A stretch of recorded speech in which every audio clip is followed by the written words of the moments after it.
Hello friends, मेरा नाम है ज़ील।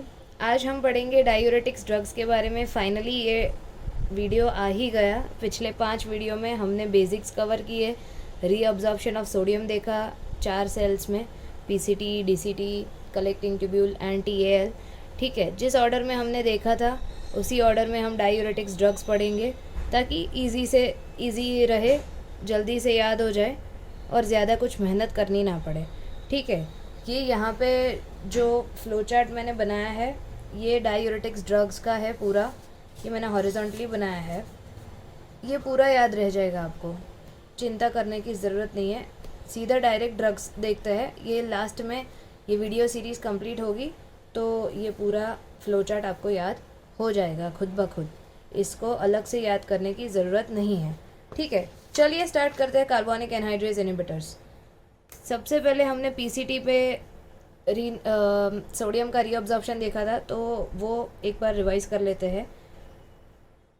ये हमारा सोडियम बाइकार्बोनेट जो फिल्ट्रेट में आया था वो ब्रेक डाउन हुआ सोडियम और बाइकार्बोनेट में। बाइकार्बोनेट को प्रोटॉन से जोड़ दिया और कार्बोनिक एसिड बना दिया। Carbonic acid in the presence of carbonic anhydrase gets converted into CO2 and water. ये वाला कौन सा है? टाइप 4। ठीक है, ये अंदर चले गए सेल में अगेन कार्बोनिक एनहाइड्रेज प्रेजेंट था। इसकी टाइप है 2। याद रखने की ज़रूरत एज सच नहीं है, बट अगर याद रखोगे तो ज़्यादा फ़ायदा रहेगा। ठीक है, कार्बोनिक एनहाइड्रेज बना दिया उसने। कार्बोनिक एनहाइड्रेज ने कार्बोनिक एसिड बना दिया, वो ब्रेक डाउन हुआ H+ एंड बाइकार्बोनेट में। H+ यहाँ पे एक एंटीपोटर है, सोडियम की एंट्री करवाएगा और प्रोटॉन जो है उसको बाहर फेंकेगा। ठीक है, तो ये सोडियम प्रोटॉन एंटीपोटर। सोडियम अंदर आ गया हमारा, बाइकार्बोनेट इसके ऐसे इनडायरेक्टली ये वाला पाथवे फॉलो करके बाइकार्बोनेट भी आ गया। यहाँ पे सिम्पोटर प्रेजेंट होता है, सोडियम बाइकार्बोनेट सिम्पोटर, जो सेल से बाहर मूवमेंट करवा देगा और फिर ब्लड में रीअब्जॉर्प्शन हो जाएगा।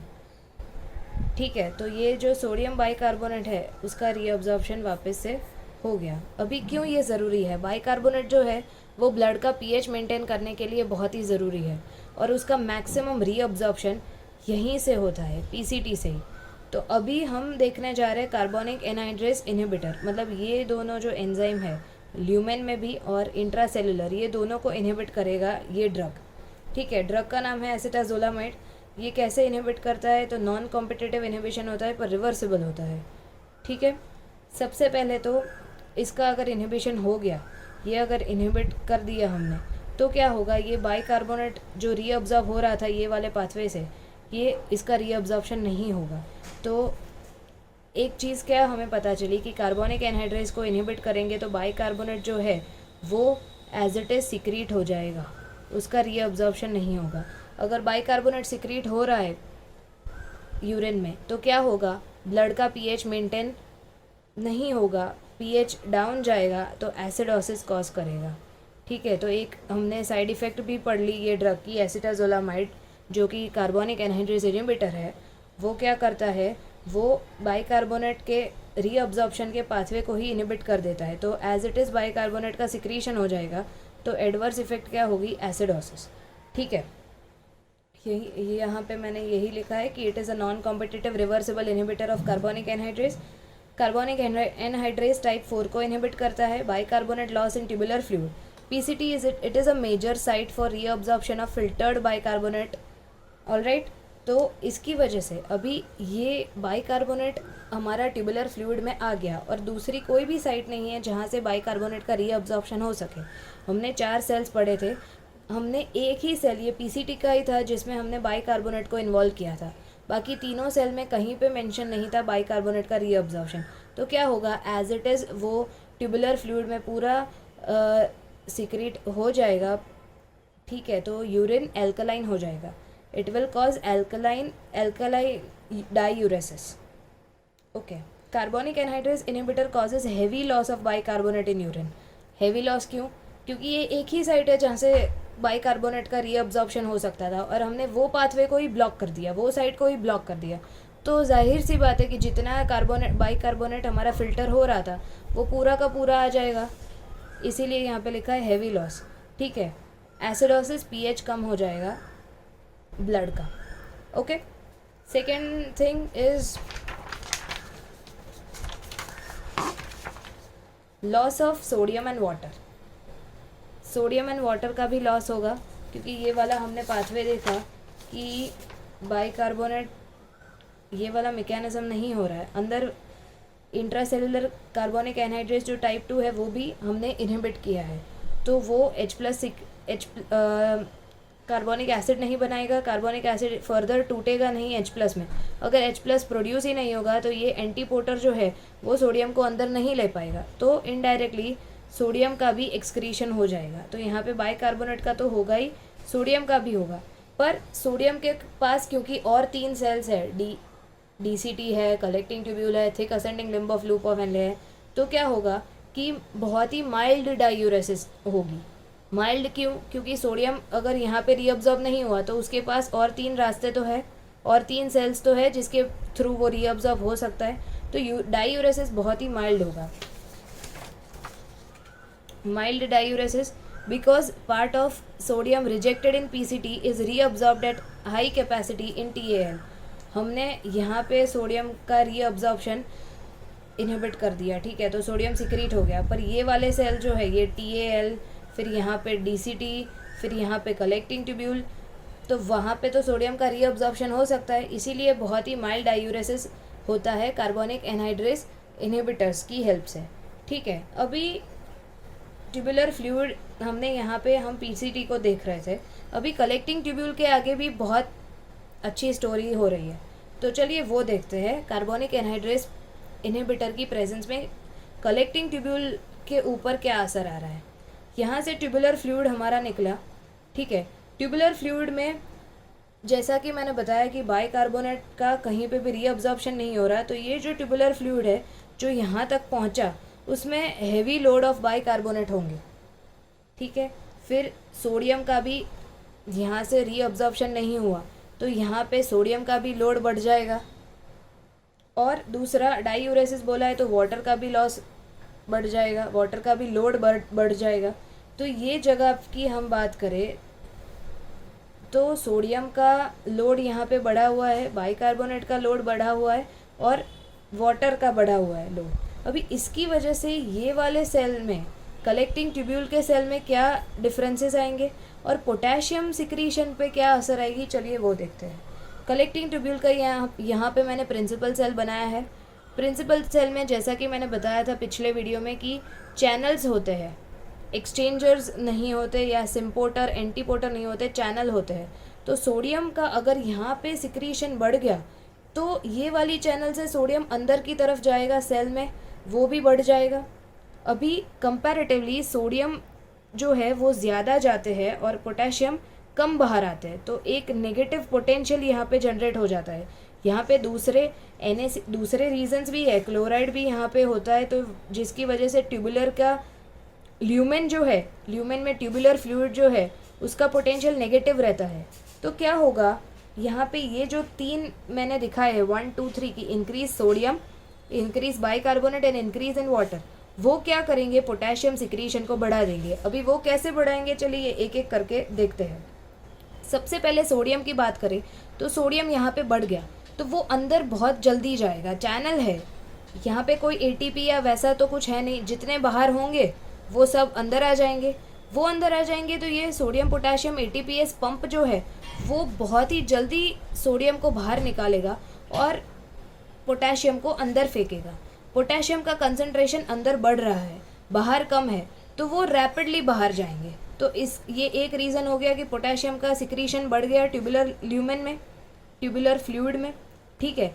दूसरा रीज़न क्या है सोडियम का ही, कि सोडियम इतनी जल्दी जा रहा है और पोटेशियम उसकी कंपैरिजन में कम धीरे से जा रहा है, ठीक है. तो एक नेगेटिव पोटेंशियल जो है वो भी ड्राइविंग फोर्स होता है कि पोटेशियम को बाहर फेंकने का, कि पोटेशियम भाई तू बाहर जा वरना कंपेंसेट नहीं हो पाएगा डिफरेंस, तो इसीलिए पोटेशियम को बाहर फेंक देते हैं, ठीक है. दूसरा रीज़न है बाइकार्बोनेट का बढ़ना. अभी बाइकार्बोनेट जो है वो एनायन है, वो यहाँ पे अगर आ गया तो वो भी नेगेटिव चार्ज को बढ़ाएगा. नेगेटिव चार्ज जितना बढ़ेगा वो पॉजिटिव चार्ज को अट्रैक्ट करेगा, सोडियम की मूवमेंट ऐसे हो रही है और यहाँ पे सोडियम और पोटेशियम के अलावा कोई भी दूसरा आयन नहीं है, तो दूसरा बचा पोटेशियम आयन जिसकी मूवमेंट आउटवर्ड डायरेक्शन में हो रही है, तो वो अट्रैक्ट हो जाएगा ये नेगेटिव पोटेंशियल से और इसकी वजह से उसकी मूवमेंट बढ़ जाएगी, रैपिडली हो जाएगी। तो दूसरा रीज़न बाइकार्बोनेट की वजह से हुआ कि बाइकार्बोनेट ने आके यहाँ का पोटेंशियल जो है वो और नेगेटिव कर दिया, तो पोटेशियम के पास कोई ऑप्शन ही नहीं रहा बाहर आने के अलावा, तो वो बाहर आ गया। ठीक है, तीसरा रीज़न है increase in secretion of water का बढ़ जाना। अभी पानी यहाँ पे बढ़ गया तो क्या होगा, आप खुद सोचो कि पानी बढ़ जाएगा तो ये जो ट्यूबुलर फ्लूइड जो है उसकी मूवमेंट बहुत ही फास्ट हो जाएगी। फास्ट मूवमेंट होने की वजह से क्या होगा, ये इतनी तेज़ी से जाएगा कि जितने भी पोटेशियम आए उसको फटाफट उसने ले लिया। उसको इतनी तेज़ी से पानी यहाँ पे आ रहा है कि जितने भी पोटेशियम आए उसको यहाँ पे रुकने का टाइम ही नहीं मिला, वो तुरंत ही पानी के साथ बह गए। अभी वो बह गई तो क्या होगा कि यहाँ पे ग्रेडियंट क्रिएट हो जाएगा। अंदर सेल में भर भर के पोटेशियम है, बाहर वाले अभी खड़े होने के साथ साथ ही वो चले जा रहे हैं, तो बाहर है ही नहीं। तो ये जो ग्रेडियंट है वो ड्राइव करेगा पोटेशियम को बाहर आने पे मजबूर करेगा। ठीक है, तो ये 3 रीजंस यहाँ पे मैंने लिखे हैं। चलिए एक बार पढ़ लेते हैं। Increase in heavy load of sodium बढ़ने की वजह से क्या होगा, सोडियम चैनल्स जो है सोडियम रीअब्जॉर्प्शन इंक्रीज हो जाएगा। To compensate more potassium will be excreted. ठीक है, second is increase in bicarbonate load. Bicarbonate load अगर बढ़ गया तो नेगेटिव पोटेंशियल बढ़ जाएगा ल्यूमेन में। Positive ion potassium attracted towards negative charge. ठीक है, थर्ड इज वाटर जो है उसका सिक्रीशन बढ़ गया, तो fast movement of tubular fluid fast movement उसकी होगी, तो क्या होगा, वो पोटेशियम को यहाँ पे रुकने ही नहीं देगा, उसके साथ ही बह जाएंगे potassium will B washed out. Gradient will be created between lumen and intracellular potassium concentration. Intracellular potassium concentration and lumen में वो दोनों के बीच में ग्रेडियंट क्रिएट हो जाएगा, तो उसको बाहर आना पड़ेगा।